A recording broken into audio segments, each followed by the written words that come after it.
Bienvenue dans notre maison d'édition, l'IA. Découvrez gratuitement des livres audio en français. Pour ne pas manquer nos prochaines vidéos, abonnez-vous à notre chaîne. La pensée et le mouvant, par Henri Bergson, lu par Liam Maloney. Pour améliorer votre expérience de lecture, vous pouvez activer le sous-titrage et ajuster la vitesse de lecture. Deuxième partie, de la position des problèmes, durée et intuition. Nature de la connaissance intuitive. En quel sens elle est claire? Deux espèces de clarté. L'intelligence. Valeur de la connaissance intellectuelle. Abstraction et métaphore. La métaphysique et la science. À quelles conditions elles pourront s'entraider? Du mysticisme. De l'indépendance d'esprit. Faut-il accepter les termes des problèmes? La philosophie de la cité. Les idées générales. Les vrais et les faux problèmes. Le criticisme kantien et les théories de la connaissance. L'illusion intellectualiste. Méthode d'enseignement. L'homo locax. Le philosophe, le savant et l'homme intelligent. Ces considérations sur la durée nous paraissaient décisives. De degré en degré, elles nous firent ériger l'intuition en méthode philosophique. Intuition est d'ailleurs un mot devant lequel nous hésitâmes longtemps. De tous les termes qui désignent un mode de connaissance, c'est encore le plus approprié, et pourtant il prête à la confusion. Parce qu'un Schelin, un Schopenhauer et d'autres ont déjà fait appel à l'intuition, parce qu'ils ont plus ou moins opposé l'intuition à l'intelligence, on pouvait croire que nous appliquions la même méthode. Comme si leur intuition n'était pas une recherche immédiate de l'éternel. Comme s'il ne s'agissait pas au contraire, selon nous, de retrouver d'abord la durée vraie. Nombreux sont les philosophes qui ont senti l'impuissance de la pensée conceptuelle à atteindre le fond de l'esprit. Nombreux, par conséquent, ceux qui ont parlé d'une faculté supra-intellectuelle d'intuition.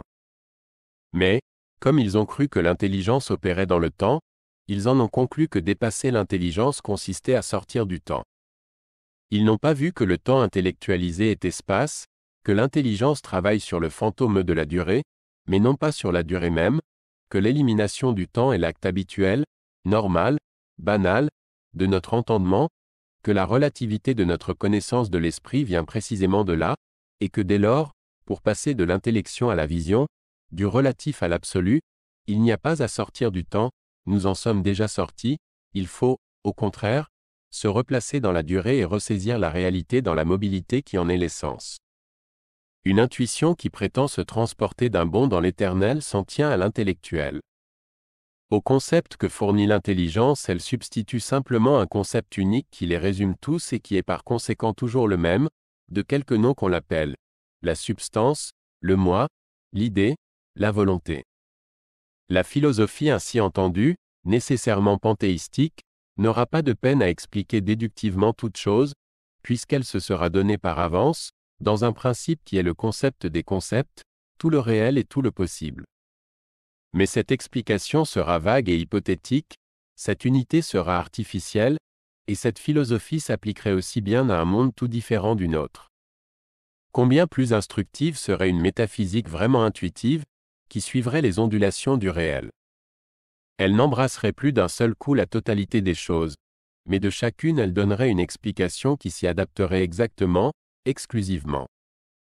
Elle ne commencerait pas par définir ou décrire l'unité systématique du monde. Qui sait si le monde est effectivement un? L'expérience seule pourra le dire, et l'unité, si elle existe, apparaîtra au terme de la recherche comme un résultat. Impossible de la poser au départ comme un principe. Ce sera d'ailleurs une unité riche et pleine, l'unité d'une continuité, l'unité de notre réalité, et non pas cette unité abstraite et vide, issue d'une généralisation suprême, qui serait aussi bien celle de n'importe quel monde possible. Il est vrai qu'alors la philosophie exigera un effort nouveau pour chaque nouveau problème. Aucune solution ne se déduira géométriquement d'une autre. Aucune vérité importante ne s'obtiendra par le prolongement d'une vérité déjà acquise. Il faudra renoncer à tenir virtuellement dans un principe la science universelle. L'intuition dont nous parlons porte donc avant tout sur la durée intérieure. Elle saisit une succession qui n'est pas juxtaposition, une croissance par le dedans, le prolongement ininterrompu du passé dans un présent qui empiète sur l'avenir. C'est la vision directe de l'esprit par l'esprit. Plus rien d'interposé. Point de réfraction à travers le prisme dont une face est espace et dont l'autre est langage. Au lieu d'états contigus à des états, qui deviendront des mots juxtaposés à des mots, voici la continuité indivisible, et par là substantielle, du flux de la vie intérieure. Intuition signifie donc d'abord conscience, mais conscience immédiate, vision qui se distingue à peine de l'objet vu, connaissance qui est contact et même coïncidence. C'est ensuite de la conscience élargie, pressant sur le bord d'un inconscient qui cède et qui résiste, qui se rend et qui se reprend. À travers des alternances rapides d'obscurité et de lumière, elle nous fait constater que l'inconscient est là. Contre la stricte logique, elle affirme que le psychologique a beau être du conscient, il y a néanmoins un inconscient psychologique. Ne va-t-elle pas plus loin? N'est-elle que l'intuition de nous-mêmes? Entre notre conscience et les autres consciences, la séparation est moins tranchée qu'entre notre corps et les autres corps, car c'est l'espace qui fait les divisions nettes. La sympathie et l'antipathie irréfléchies, qui sont si souvent divinatrices, témoignent d'une interpénétration possible des consciences humaines. Il y aurait donc des phénomènes d'endosmose psychologique. L'intuition nous introduirait dans la conscience en général. Mais ne sympathisons-nous qu'avec des consciences? Si tout être vivant naît, se développe et meurt, si la vie est une évolution et si la durée est ici une réalité, n'y a-t-il pas aussi une intuition du vital, et par conséquent une métaphysique de la vie, qui prolongera la science du vivant? Certes, la science nous donnera de mieux en mieux la physico-chimie de la matière organisée. Mais la cause profonde de l'organisation, dont nous voyons bien qu'elle n'entre ni dans le cadre du pur mécanisme ni dans celui de la finalité proprement dite, qu'elle n'est ni unité pure ni multiplicité distincte, que notre entendement enfin la caractérisera toujours par de simples négations, ne l'atteindrons-nous pas en ressaisissant par la conscience l'élan de vie qui est en nous? Allons plus loin encore. Par-delà l'organisation, la matière inorganisée nous apparaît sans doute comme décomposable en systèmes sur lesquels le temps glisse sans y pénétrer, systèmes qui relèvent de la science et auxquels l'entendement s'applique. Mais l'univers matériel, dans son ensemble, fait attendre notre conscience. Il attend lui-même. Ou il dure, ou il est solidaire de notre durée. Qu'il se rattache à l'esprit par ses origines ou par sa fonction, dans un cas comme dans l'autre, il relève de l'intuition par tout ce qu'il contient de changement et de mouvement réel. Nous croyons précisément que l'idée de différentiel, ou plutôt de fluxion, fut suggérée à la science par une vision de ce genre. Métaphysique par ses origines, elle est devenue scientifique à mesure qu'elle se faisait rigoureuse, c'est-à-dire exprimable en termes statiques. Bref, le changement pur, la durée réelle, est chose spirituelle ou imprégnée de spiritualité. L'intuition est ce qui atteint l'esprit, la durée, le changement pur. Son domaine propre étant l'esprit, elle voudrait saisir dans les choses, même matérielles, leur participation à la spiritualité, nous dirions à la divinité, si nous ne savions tout ce qui se mêle encore d'humain à notre conscience, même épurée et spiritualisée. Ce mélange d'humanité est justement ce qui fait que l'effort d'intuition peut s'accomplir à des hauteurs différentes, sur des points différents, et donner dans diverses philosophies des résultats qui ne coïncident pas entre eux, encore qu'ils ne soient nullement inconciliables. Qu'on ne nous demande donc pas de l'intuition une définition simple et géométrique. Il sera trop aisé de montrer que nous prenons le mot dans des acceptions qui ne se déduisent pas mathématiquement les unes des autres. Un éminent philosophe danois en a signalé 4. Nous en trouverions, pour notre part, davantage. De ce qui n'est pas abstrait et conventionnel, mais réel et concret, à plus forte raison de ce qui n'est pas reconstituable avec des composantes connues, de la chose qui n'a pas été découpée dans le tout de la réalité par l'entendement ni par le sens commun ni par le langage, on ne peut donner une idée qu'en prenant sur elle des vues multiples, complémentaires et non pas équivalentes. Dieu nous garde de comparer le petit au grand, notre effort à celui des maîtres. Mais la variété des fonctions et aspects de l'intuition, telle que nous la décrivons, n'est rien à côté de la multiplicité des significations que les mots « essence » et « existence » prennent chez Spinoza, ou les termes de « forme », de « puissance », d'acte, etc., chez Aristote. Parcourez la liste des sens du mot eidos dans l'Index Aristotelicus. Vous verrez combien ils diffèrent. Si l'on en considère deux qui soient suffisamment éloignés l'un de l'autre, ils paraîtront presque s'exclure. Ils ne s'excluent pas, parce que la chaîne des sens intermédiaires les relie entre eux. En faisant l'effort qu'il faut pour embrasser l'ensemble, on s'aperçoit qu'on est dans le réel, et non pas devant une essence mathématique qui pourrait tenir, elle, dans une formule simple. Il y a pourtant un sens fondamental. Penser intuitivement et penser en durée. L'intelligence part ordinairement de l'immobile, et reconstruit tant bien que mal le mouvement avec des immobilités juxtaposées. L'intuition part du mouvement, le pose ou plutôt l'aperçoit comme la réalité même, et ne voit dans l'immobilité qu'un moment abstrait, instantané pris par notre esprit sur une mobilité. L'intelligence se donne ordinairement des choses, entendant par là du stable, et fait du changement un accident qui s'y surajouterait. Pour l'intuition, l'essentiel est le changement. Quant à la chose, telle que l'intelligence l'entend, c'est une coupe pratiquée au milieu du devenir et érigée par notre esprit en substitut de l'ensemble. La pensée se représente ordinairement le nouveau comme un nouvel arrangement d'éléments préexistants. Pour elle, rien ne se perd, rien ne se crée. L'intuition, attachée à une durée qui est croissance, y perçoit une continuité ininterrompue d'imprévisibles nouveautés. Elle voit, elle sait que l'esprit tire de lui-même plus qu'il n'a, que la spiritualité consiste en cela même, et que la réalité, imprégnée d'esprit, est création. Le travail habituel de la pensée est aisé et se prolonge autant qu'on voudra. L'intuition est pénible et ne saurait durer. Intellection ou intuition, la pensée utilise sans doute toujours le langage.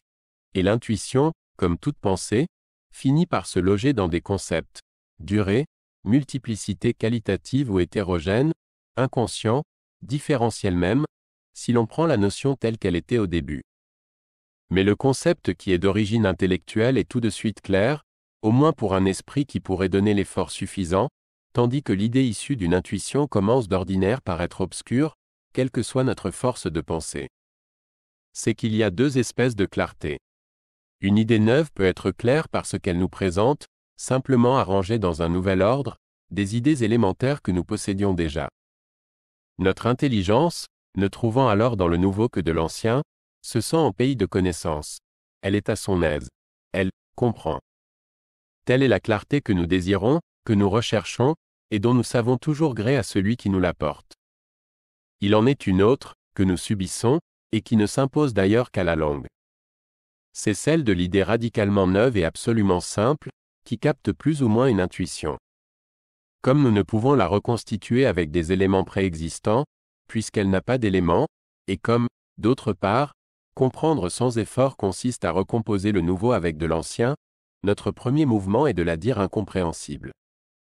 Mais acceptons-la provisoirement, promenons-nous avec elle dans les divers départements de notre connaissance. Nous la verrons, elle obscure, dissiper des obscurités. Par elle, des problèmes que nous jugions insolubles vont se résoudre ou plutôt se dissoudre, soit pour disparaître définitivement, soit pour se poser autrement. De ce qu'elle aura fait pour ces problèmes, elle bénéficiera alors à son tour. Chacun d'eux, intellectuel, lui communiquera quelque chose de son intellectualité. Ainsi intellectualisée, elle pourra être braquée à nouveau sur les problèmes qui l'auront servi après s'être servi d'elle. Elle dissipera, encore mieux, l'obscurité qui les entourait, et elle en deviendra elle-même plus claire. Il faut donc distinguer entre les idées qui gardent pour elle leur lumière, la faisant d'ailleurs pénétrer tout de suite dans leur moindre recoin, et celles dont le rayonnement est extérieur, illuminant toute une région de la pensée. Celles-ci peuvent commencer par être intérieurement obscures, mais la lumière qu'elles projettent autour d'elles leur revient par réflexion, les pénètre de plus en plus profondément, et elles ont alors le double pouvoir d'éclairer le reste et de s'éclairer elles-mêmes. Encore faut-il leur en laisser le temps. Le philosophe n'a pas toujours cette patience. Combien n'est-il pas plus simple de s'en tenir aux notions emmaganisées dans le langage? Ces idées ont été formées par l'intelligence au fur et à mesure de ses besoins. Elles correspondent à un découpage de la réalité selon les lignes qu'il faut suivre pour agir commodément sur elle. Le plus souvent, elles distribuent les objets et les faits d'après l'avantage que nous en pouvons tirer, jetant pêle-mêle dans le même compartiment intellectuel tout ce qui intéresse le même besoin. Quand nous réagissons identiquement à des perceptions différentes, nous disons que nous sommes devant des objets, du même genre. Quand nous réagissons en deux sens contraires, nous répartissons les objets entre deux genres opposés. Sera clair alors, par définition, ce qui pourra se résoudre en généralité ainsi obtenue, obscure ce qui ne s'y ramènera pas. Par là s'explique l'infériorité frappante du point de vue intuitif dans la controverse philosophique. Écoutez discuter ensemble deux philosophes dont l'un tient pour le déterminisme et l'autre pour la liberté. C'est toujours le déterministe qui paraît avoir raison. Il peut être novice, et son adversaire expérimenté. Il peut plaider nonchalamment sa cause, tandis que l'autre sue sang et eau pour la sienne. On dira toujours de lui qu'il est simple, qu'il est clair, qu'il est vrai. Il l'est aisément et naturellement, n'ayant qu'à ramasser des pensées toutes prêtes et des phrases déjà faites. Science, langage, sens commun, l'intelligence entière est à son service. La critique d'une philosophie intuitive est si facile, et elle est si sûre d'être bien accueillie, qu'elle tentera toujours le débutant. Plus tard pourra venir le regret, à moins pourtant qu'il n'y ait incompréhension native et, par dépit, ressentiment personnel à l'égard de tout ce qui n'est pas réductible à la lettre, de tout ce qui est proprement esprit. Cela arrive, car la philosophie, elle aussi, a ses scribes et ses pharisiens. Nous assignons donc à la métaphysique un objet limité, principalement l'esprit, et une méthode spéciale, avant tout l'intuition. Par là nous distinguons nettement la métaphysique de la science. Mais par là aussi nous leur attribuons une égale valeur. Nous croyons qu'elles peuvent, l'une et l'autre, toucher le fond de la réalité. Nous rejetons les thèses soutenues par les philosophes, acceptées par les savants, sur la relativité de la connaissance et l'impossibilité d'atteindre l'absolu. La science positive s'adresse en effet à l'observation sensible. Elle obtient ainsi des matériaux dont elle confie l'élaboration à la faculté d'abstraire et de généraliser, au jugement et au raisonnement, à l'intelligence. Partie jadis des mathématiques pures, elle continua par la mécanique, puis par la physique et la chimie. Elle arriva sur le tard à la biologie. Son domaine primitif, qui est resté son domaine préféré, est celui de la matière inerte. Elle est moins à son aise dans le monde organisé, où elle ne chemine d'un pas assuré que si elle s'appuie sur la physique et la chimie. Elle s'attache à ce qu'il y a de physico-chimique dans les phénomènes vitaux plutôt qu'à ce qui est proprement vital dans le vivant. Mais grand est son embarras quand elle arrive à l'esprit. Ce n'est pas à dire qu'elle n'en puisse obtenir quelque connaissance, mais cette connaissance devient d'autant plus vague qu'elle s'éloigne davantage de la frontière commune à l'esprit et à la matière. Sur ce nouveau terrain on n'avancerait jamais, comme sur l'ancien, en se fiant à la seule force de la logique. Sans cesse il faut en appeler de L', esprit géométrique, à L', esprit de finesse, encore y a-t-il toujours quelque chose de métaphorique dans les formules, si abstraites soient-elles, auxquelles on aboutit, comme si l'intelligence était obligée de transposer le psychique en physique pour le comprendre et l'exprimer. Au contraire, dès qu'elle revient à la matière inerte, la science qui procède de la pure intelligence se retrouve chez elle. Cela n'a rien d'étonnant. Notre intelligence est le prolongement de nos sens. Avant de spéculer, il faut vivre, et la vie exige que nous tirions parti de la matière, soit avec nos organes, qui sont des outils naturels, soit avec les outils proprement dits, qui sont des organes artificiels. Bien avant qu'il y eût une philosophie et une science, le rôle de l'intelligence était déjà de fabriquer des instruments, et de guider l'action de notre corps sur les corps environnants. La science a poussé ce travail de l'intelligence beaucoup plus loin, mais elle n'en a pas changé la direction. Elle vise, avant tout, à nous rendre maîtres de la matière. Même quand elle spécule, elle se préoccupe encore d'agir, la valeur des théories scientifiques se mesurant toujours à la solidité de la prise qu'elles nous donnent sur la réalité. Mais n'est-ce pas là, précisément, ce qui doit nous inspirer pleine confiance dans la science positive et aussi dans l'intelligence, son instrument? Si l'intelligence est faite pour utiliser la matière, c'est sur la structure de la matière, sans doute, que s'est modelée celle de l'intelligence. Telle est du moins l'hypothèse la plus simple et la plus probable. Nous devrons nous y tenir tant qu'on ne nous aura pas démontré que l'intelligence déforme, transforme, construit son objet, ou n'en touche que la surface, ou n'en saisit que l'apparence. Or on n'a jamais invoqué, pour cette démonstration, que les difficultés insolubles où la philosophie tombe, la contradiction où l'intelligence peut se mettre avec elle-même, quand elle spécule sur l'ensemble des choses. Difficultés et contradictions où il est naturel que nous aboutissions en effet si l'intelligence est spécialement destinée à l'étude d'une partie, et si nous prétendons néanmoins l'employer à la connaissance du tout. Mais ce n'est pas assez dire. Il est impossible de considérer le mécanisme de notre intelligence, et aussi le progrès de notre science, sans arriver à la conclusion qu'entre l'intelligence et la matière il y a effectivement symétrie, concordance, correspondance. D'un côté, la matière se résout de plus en plus, aux yeux du savant, en relations mathématiques, et d'autre part les facultés essentielles de notre intelligence ne fonctionnent avec une précision absolue que lorsqu'elles s'appliquent à la géométrie. Sans doute la science mathématique aurait pu ne pas prendre, à l'origine, la forme que les Grecs lui ont donnée. Sans doute aussi elle doit s'astreindre, quelque forme qu'elle adopte, à l'emploi de signes artificiels. Mais antérieurement à cette mathématique formulée, qui renferme une grande part de convention, il y en a une autre, virtuelle ou implicite, qui est naturelle à l'esprit humain.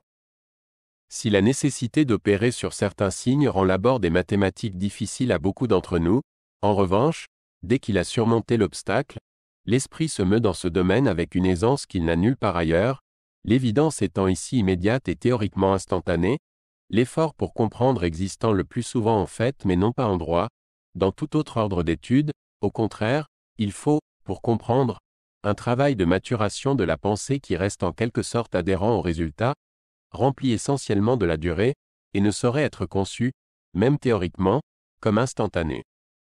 Bref, nous pourrions croire à un écart entre la matière et l'intelligence si nous ne considérions de la matière que les impressions superficielles faites sur nos sens, et si nous laissions à notre intelligence la forme vague et floue qu'elle a dans ses opérations journalières. Mais quand nous ramenons l'intelligence à ses contours précis et quand nous approfondissons assez nos impressions sensibles pour que la matière commence à nous livrer l'intérieur de sa structure, nous trouvons que les articulations de l'intelligence viennent s'appliquer exactement sur celles de la matière. Nous ne voyons donc pas pourquoi la science de la matière n'atteindrait pas un absolu. Elle s'attribue instinctivement cette portée, et toute croyance naturelle doit être tenue pour vraie, toute apparence pour réalité, tant qu'on n'en a pas établi le caractère illusoire. À ceux qui déclarent notre science relative, à ceux qui prétendent que notre connaissance déforme ou construit son objet, incombe alors la charge de la preuve. Et cette obligation, ils ne sauraient la remplir, car la doctrine de la relativité de la science ne trouve plus où se loger quand science et métaphysique sont sur leur vrai terrain, celui où nous les replaçons. Nous reconnaissons d'ailleurs que les cadres de l'intelligence ont une certaine élasticité, ses contours un certain flou, et que son indécision est justement ce qui lui permet de s'appliquer dans une certaine mesure aux choses de l'esprit. Matière et esprit présentent un côté commun, car certains ébranlements superficiels de la matière viennent s'exprimer dans notre esprit, superficiellement, en sensation, et d'autre part l'esprit, pour agir sur le corps, doit descendre de degré en degré vers la matière et se spatialiser. Il suit de là que l'intelligence, quoique tournée vers les choses du dehors, peut encore s'exercer sur celles du dedans, pourvu qu'elle ne prétende pas s'y enfoncer trop profondément. Mais la tentation est grande de pousser jusqu'au fond de l'esprit l'application des procédés, qui réussissent encore au voisinage de la surface. Qu'on s'y laisse aller, et l'on obtiendra tout simplement une physique de l'esprit, calquée sur celle des corps. Ensemble, ces deux physiques constitueront un système complet de la réalité, ce qu'on appelle quelquefois une métaphysique. Comment ne pas voir que la métaphysique ainsi entendue méconnaît ce que l'esprit a de proprement spirituel, n'étant que l'extension à l'esprit de ce qui appartient à la matière. Et comment ne pas voir que, pour rendre cette extension possible et elle, on a dû prendre les cadres intellectuels dans un état d'imprécision qui leur permettent de s'appliquer encore aux phénomènes superficiels de l'âme, mais qui les condamne à serrer déjà de moins près l'effet du monde extérieur. Est-il étonnant qu'une telle métaphysique, embrassant à la fois la matière et l'esprit, fasse l'effet d'une connaissance à peu près vide et en tout cas vague, presque vide du côté de l'esprit, puisqu'elle n'a pu retenir effectivement de l'âme que des aspects superficiels, systématiquement vagues du côté de la matière, puisque l'intelligence du métaphysicien a dû desserrer assez ses rouages, et y laisser assez de jeu, pour qu'elle pût travailler indifféremment à la surface de la matière ou à la surface de l'esprit. Bien différente est la métaphysique que nous plaçons à côté de la science. Reconnaissant à la science le pouvoir d'approfondir la matière par la seule force de l'intelligence, elle se réserve l'esprit. Sur ce terrain, qui lui est propre, elle voudrait développer de nouvelles fonctions de la pensée. Tout le monde a pu remarquer qu'il est plus malaisé d'avancer dans la connaissance de soi que dans celle du monde extérieur. Hors de soi, L'effort pour apprendre est naturel. On le donne avec une facilité croissante. On applique des règles. Au-dedans, l'attention doit rester tendue et le progrès devenir de plus en plus pénible. On croirait remonter la pente de la nature. N'y a-t-il pas là quelque chose de surprenant? Nous sommes intérieurs à nous-mêmes, et notre personnalité est ce que nous devrions le mieux connaître.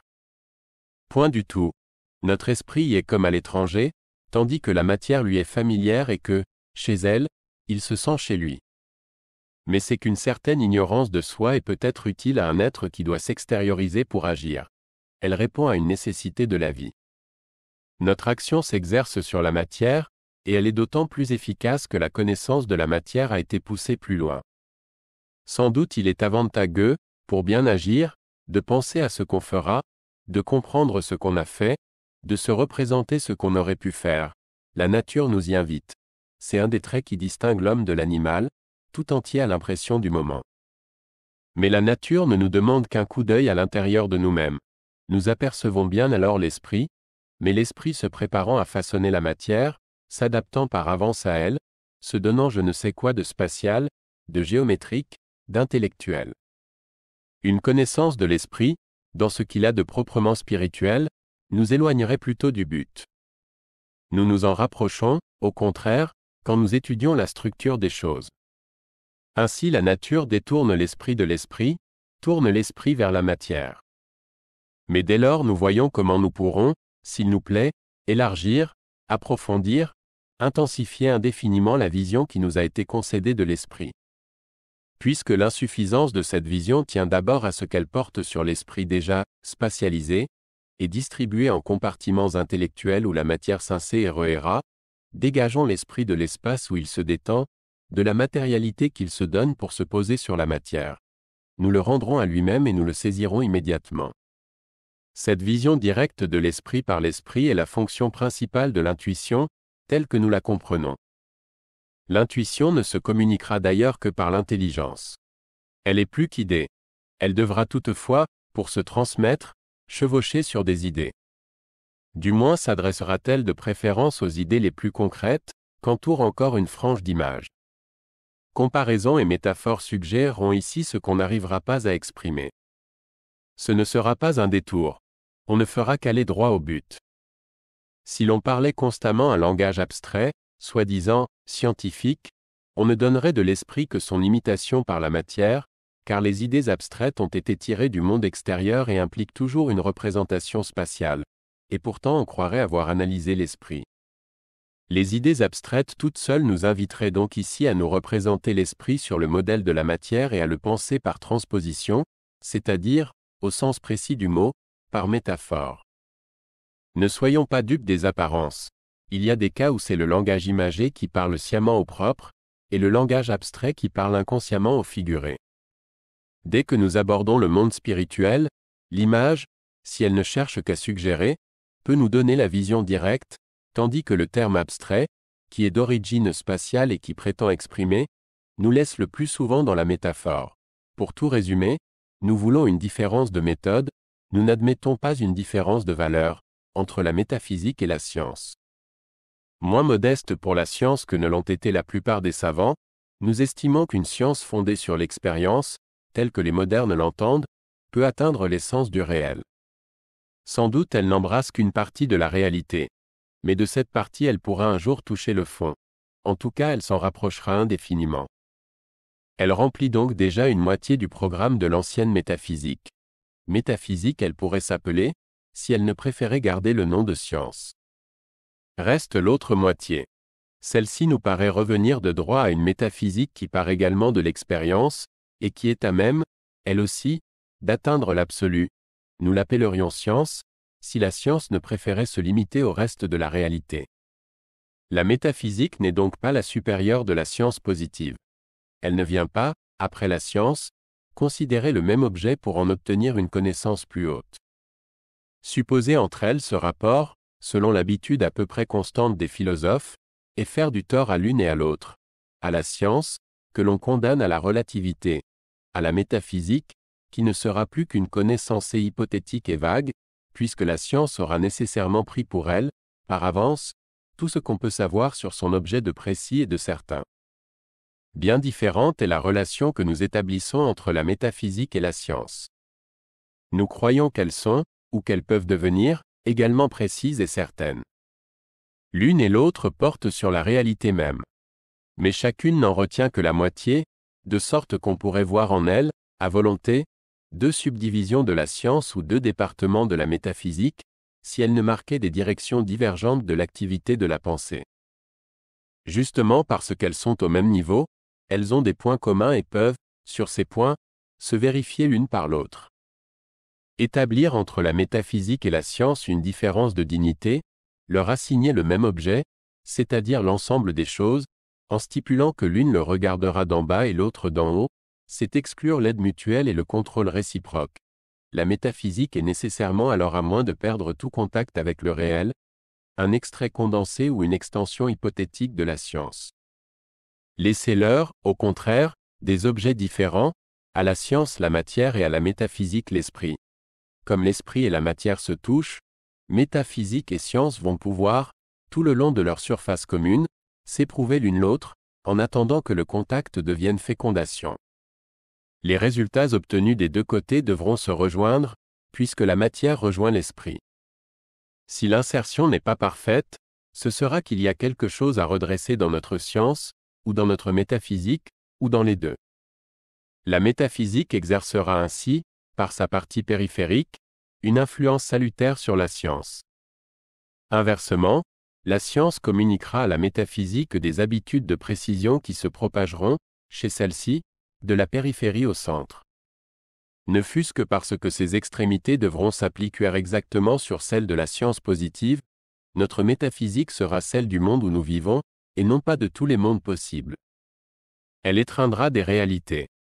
C'est dire que science et métaphysique différeront d'objets et de méthodes, mais qu'elles communieront dans l'expérience. L'une et l'autre auront écarté la connaissance vague qui est emmagasinée dans les concepts usuels et transmise par les mots.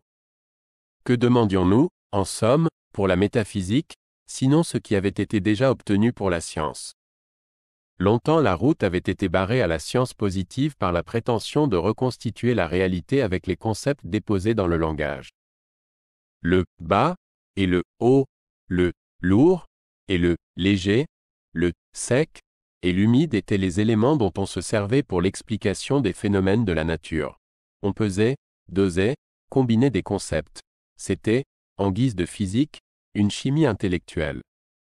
Quand elle écarta les concepts pour regarder les choses, la science parut, elle aussi, s'insurger contre l'intelligence. L'intellectualisme d'alors recomposait l'objet matériel, a priori, avec des idées élémentaires. En réalité, cette science devint plus intellectualiste que la mauvaise physique qu'elle remplaçait. Elle devait le devenir, du moment qu'elle était vraie, car matière et intelligence sont modelées l'une sur l'autre, et dans une science qui dessine la configuration exacte de la matière, notre intelligence retrouve nécessairement sa propre image. La forme mathématique que la physique a prise est ainsi, tout à la fois, celle qui répond le mieux à la réalité et celle qui satisfait le plus notre entendement. Beaucoup moins commode sera la position de la métaphysique vraie. Elle aussi commencera par chasser les concepts tout faits. Elle aussi s'en remettra à l'expérience. Mais l'expérience intérieure ne trouvera nulle part, elle, un langage strictement approprié. Force lui sera bien de revenir au concept, en lui adjoignant tout au plus l'image. Mais alors il faudra qu'elle élargisse le concept, qu'elle l'assouplisse, et qu'elle annonce, par la frange colorée dont elle l'entourera, qu'il ne contient pas l'expérience tout entière. Il n'en est pas moins vrai que la métaphysique aura accompli dans son domaine la réforme que la physique moderne a faite dans le sien. N'attendez pas de cette métaphysique des conclusions simples ou des solutions radicales. Ce serait lui demander encore de s'en tenir à une manipulation de concepts. Ce serait aussi la laisser dans la région du pur possible. Sur le terrain de l'expérience, au contraire, avec des solutions incomplètes et des conclusions provisoires, elle atteindra une probabilité croissante qui pourra équivaloir finalement à la certitude. Prenons un problème que nous poserons dans les termes de la métaphysique traditionnelle. L'âme survit-elle au corps? Il est facile de le trancher en raisonnant sur de purs concepts. On définira donc l'âme. On dira, avec Platon, qu'elle est une et simple. On en conclura qu'elle ne peut se dissoudre. Donc elle est immortelle. Voilà qui est né. Seulement, la conclusion ne vaut que si l'on accepte la définition, c'est-à-dire la construction. Elle est subordonnée à cette hypothèse. Elle est hypothétique. Mais renonçons à construire l'idée d'âme comme on construit l'idée de triangle. Étudions les faits. Si l'expérience établit, comme nous le croyons, qu'une petite partie seulement de la vie consciente est conditionnée par le cerveau, il s'ensuivra que la suppression du cerveau laisse vraisemblablement subsister la vie consciente. Du moins la charge de la preuve incombera-t-elle maintenant à celui qui nie la survivance, bien plus qu'à celui qui l'affirme. Il ne s'agira que de survie, je le reconnais. Il faudrait d'autres raisons, tirées cette fois de la religion, pour arriver à une précision plus haute et pour attribuer à cette survie une durée sans fin. Mais, même du point de vue purement philosophique, il n'y aura plus de si. On affirmera catégoriquement, je veux dire sans subordination à une hypothèse métaphysique, ce qu'on affirme, dût-on ne l'affirmer que comme probable. La première thèse avait la beauté du définitif, mais elle était suspendue en l'air, dans la région du simple possible. L'autre est inachevée, mais elle pousse des racines solides dans le réel. Une science naissante est toujours prompte à dogmatiser. Ne disposant que d'une expérience restreinte, elle opère moins sur les faits que sur quelques idées simples, suggérées ou non par eux, qu'elle traite alors déductivement. Plus qu'aucune autre science, la métaphysique était exposée à ce danger. Il faut tout un travail de déblaiement pour ouvrir les voies à l'expérience intérieure. La faculté d'intuition existe bien en chacun de nous, mais recouverte par des fonctions plus utiles à la vie. Le métaphysicien travailla donc a priori sur des concepts déposés par avance dans le langage, comme si, descendu du ciel, il révélait à l'esprit une réalité suprasensible. Ainsi naquit la théorie platonicienne des idées. Portée sur les ailes de l'aristotélisme et du néoplatonisme, elle traversa le Moyen Âge. Elle inspira, parfois à leur insu, les philosophes modernes. Ceux-ci étaient souvent des mathématiciens, que leurs habitudes d'esprit inclinaient à ne voir dans la métaphysique qu'une mathématique plus vaste, embrassant la qualité en même temps que la quantité. Ainsi s'explique l'unité et la simplicité géométrique de la plupart des philosophies, système complet de problèmes définitivement posés, intégralement résolus. Mais cette raison n'est pas la seule. Il faut tenir compte aussi de ce que la métaphysique moderne se donna un objet analogue à celui de la religion. Elle partait d'une conception de la divinité. Qu'elle confirma ou qu'elle infirma le dogme, elle se croyait donc obligée de dogmatiser. Elle avait, quoique fondée sur la seule raison, la sécurité de jugement que le théologien tient de la révélation. On peut se demander, il est vrai, pourquoi elle choisissait ce point de départ. Mais c'est qu'il ne dépendait pas d'elle d'en prendre un autre. Comme elle travaillait en dehors de l'expérience, sur de purs concepts, force lui était bien de se suspendre à un concept d'où l'on put tout déduire et qui contint tout. Telle était justement l'idée qu'elle se faisait de Dieu. Mais pourquoi se faisait-elle de Dieu cette idée? Qu'Aristote en soit venu à fondre tous les concepts en un seul, et à poser comme principe d'explication universelle une pensée de la pensée, proche parente de l'idée platonicienne du bien, que la philosophie moderne, continuatrice de celle d'Aristote, se soit engagée dans une voie analogue, cela se comprend à la rigueur. Ce qui se comprend moins, c'est qu'on ait appelé Dieu un principe qui n'a rien de commun avec celui que l'humanité a toujours désigné par ce mot. Le Dieu de la mythologie antique et le Dieu du christianisme ne se ressemblent guère, sans aucun doute, mais vers l'un et vers l'autre montent des prières, l'un et l'autre s'intéressent à l'homme. Statique ou dynamique, la religion tient ce point pour fondamental. Et pourtant il arrive encore à la philosophie d'appeler Dieu un être que son essence condamnerait à ne tenir aucun compte des invocations humaines, comme si, embrassant théoriquement toute chose, il était, en fait, aveugle à nos souffrances et sourd à nos prières. En approfondissant ce point, on y trouverait la confusion, naturelle à l'esprit humain, entre une idée explicative et un principe agissant. Les choses étant ramenées à leur concept, les concepts s'emboîtant les uns dans les autres, on arrive finalement à une idée des idées, par laquelle on s'imagine que tout s'explique. À vrai dire, elle n'explique pas grand-chose, d'abord parce qu'elle accepte la subdivision et la répartition du réel en concepts que la société a consignés dans le langage et qu'elle avait le plus souvent effectué par sa seule commodité, ensuite parce que la synthèse qu'elle opère de ces concepts est vide de matière, et purement verbale.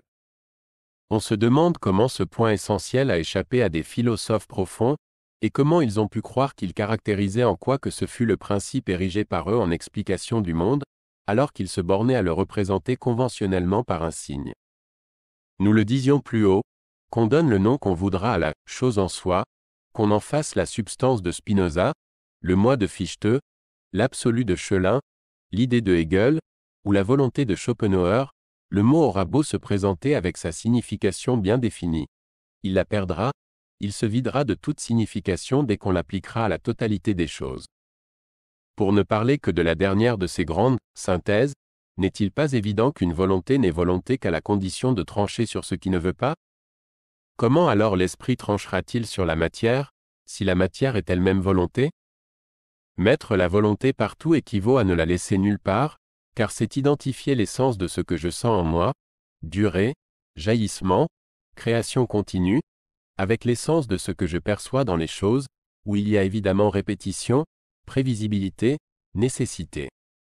Peu m'importe qu'on dise, tout est mécanisme, ou tout est volonté, dans les deux cas tout est confondu. Dans les deux cas, mécanisme et volonté deviennent synonymes des apostrophes être, et par conséquent synonymes l'un de l'autre. Là est le vice initial des systèmes philosophiques.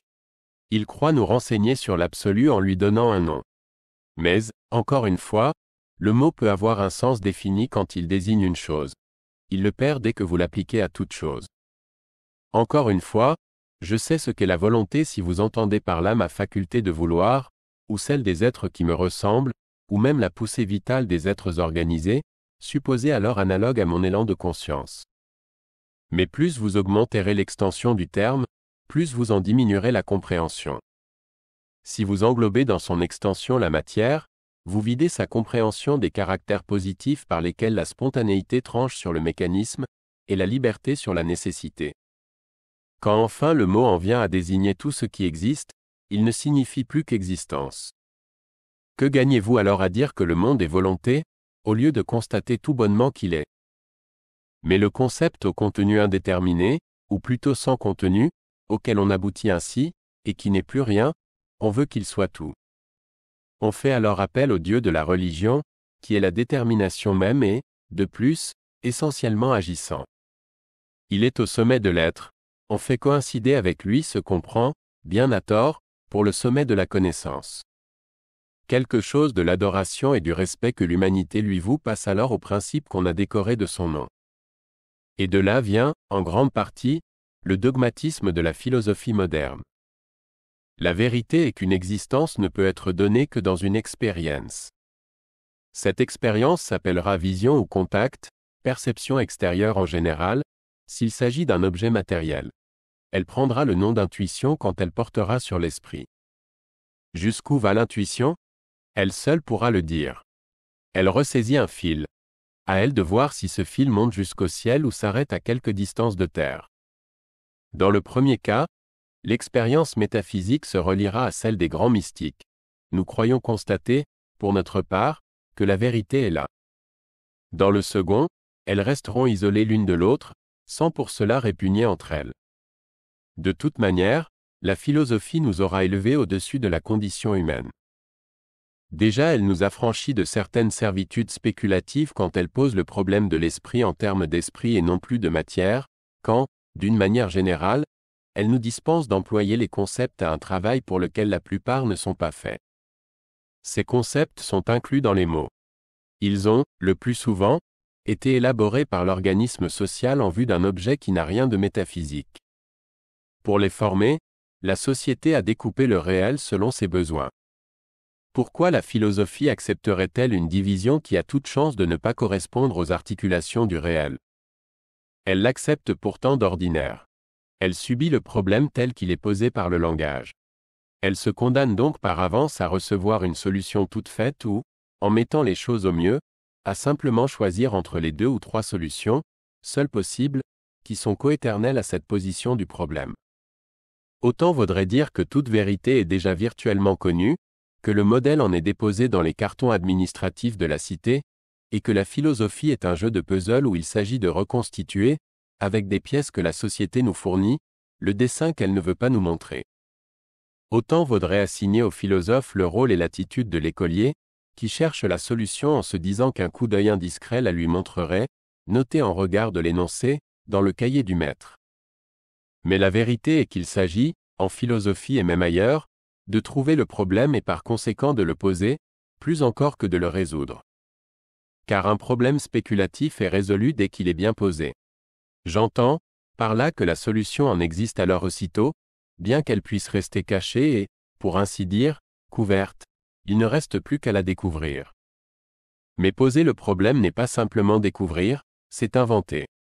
La découverte porte sur ce qui existe déjà, actuellement ou virtuellement. Elle était donc sûre de venir tôt ou tard. L'invention donne l'être à ce qui n'était pas, elle aurait pu ne venir jamais. Déjà en mathématiques, à plus forte raison en métaphysique, l'effort d'invention consiste le plus souvent à susciter le problème, à créer les termes en lesquels il se posera. Position et solution du problème sont bien près ici de s'équivaloir. Les vrais grands problèmes ne sont posés que lorsqu'ils sont résolus. Mais beaucoup de petits problèmes sont dans le même cas. J'ouvre un traité élémentaire de philosophie. Un des premiers chapitres traite du plaisir et de la douleur. On y pose à l'élève une question telle que celle-ci. Le plaisir est-il ou n'est-il pas le bonheur? Mais il faudrait d'abord savoir si plaisir et bonheur sont des genres correspondant à un sectionnement naturel des choses. À la rigueur, la phrase pourrait signifier simplement « Vu le sens habituel des termes plaisir et bonheur, doit-on dire que le bonheur soit une suite de plaisir? Alors, c'est une question de lexique qui se pose. On ne la résoudra qu'en cherchant comment les mots « plaisir » et « bonheur » ont été employés par les écrivains qui ont le mieux manié la langue. On aura d'ailleurs travaillé utilement. On aura mieux défini deux termes usuels, c'est-à-dire deux habitudes sociales. Mais si l'on prétend faire davantage, saisir des réalités et non pas mettre au point des conventions, pourquoi veut-on que des termes peut-être artificiels, on ne sait s'ils le sont ou s'ils ne le sont pas, puisqu'on n'a pas encore étudié l'objet, posent un problème qui concerne la nature même des choses. Supposez qu'en examinant les états groupés sous le nom de plaisir, on ne leur découvre rien de commun. Sinon d'être des états que l'homme recherche. L'humanité aura classé ces choses très différentes dans un même genre, parce qu'elle leur trouvait le même intérêt pratique et réagissait à toutes de la même manière. Supposez, d'autre part, qu'on aboutisse à un résultat analogue en analysant l'idée de bonheur. Aussitôt le problème s'évanouit, ou plutôt se dissout en problème tout nouveau dont nous ne pourrons rien savoir et dont nous ne posséderons même pas les termes avant d'avoir étudié en elle-même l'activité humaine sur laquelle la société avait pris du dehors, pour former les idées générales de plaisir et de bonheur, des vues peut-être artificielles. Encore faudra-t-il s'être assuré d'abord que le concept d'activité humaine répond lui-même à une division naturelle. Dans cette désarticulation du réel selon ses tendances propres gît la difficulté principale, dès qu'on a quitté le domaine de la matière pour celui de l'esprit. C'est dire que la question de l'origine et de la valeur des idées générales se pose à l'occasion de tout problème philosophique, et qu'elle réclame dans chacun des cas une solution particulière. Les discussions qui se sont élevées autour d'elle remplissent l'histoire de la philosophie. Peut-être y aurait-il lieu de se demander, avant toute discussion, si ces idées constituent bien un genre, et si ce ne serait pas précisément en traitant des idées générales qu'il faudrait se garder des généralités. Sans doute on pourra sans difficulté conserver l'idée générale d'idée générale, si l'on y tient.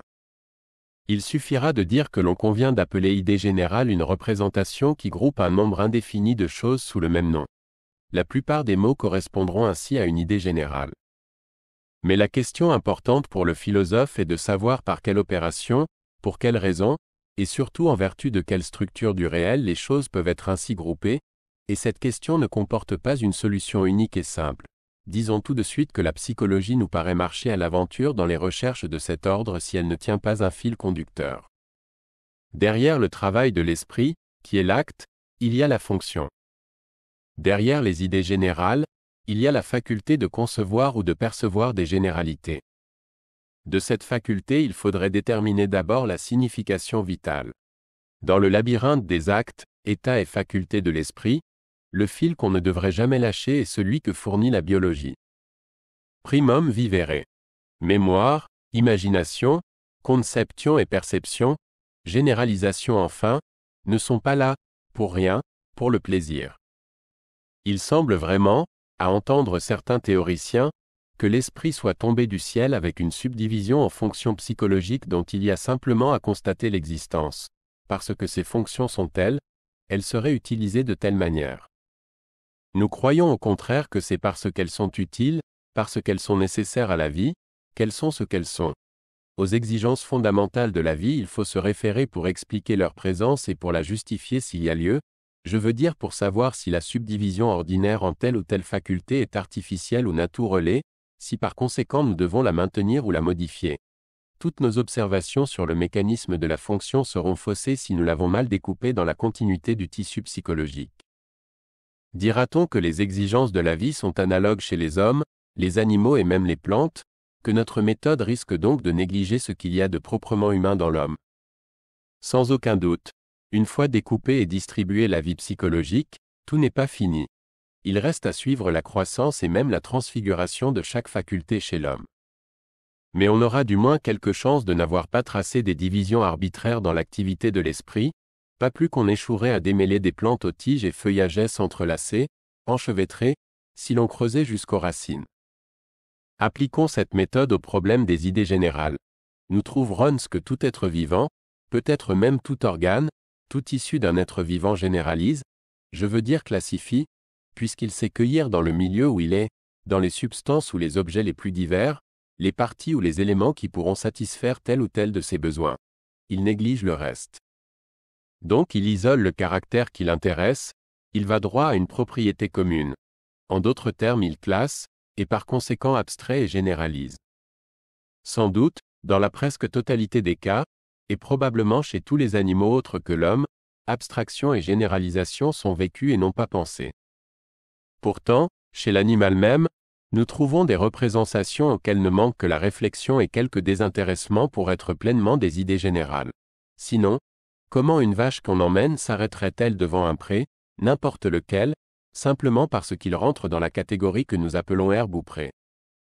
Et comment un cheval distinguerait-il une écurie d'une grange, une route d'un champ, le foin de l'avoine? Concevoir ou plutôt percevoir ainsi la généralité est d'ailleurs aussi le fait de l'homme en tant qu'il est animal, qu'il a des instincts et des besoins. Sans que sa réflexion et même sa conscience interviennent, une ressemblance peut être extraite des objets les plus différents par une de ces tendances. Elle classera ces objets dans un genre et créera une idée générale, jouée plutôt que pensée. Ces généralités automatiquement extraites sont même beaucoup plus nombreuses chez l'homme, qui ajoute à l'instinct des habitudes plus ou moins capables d'imiter l'acte instinctif. Qu'on passe maintenant à l'idée générale complète, je veux dire consciente, réfléchie, créée avec intention, on trouvera le plus souvent à sa base cette extraction automatique de ressemblance qui est l'essentiel de la généralisation.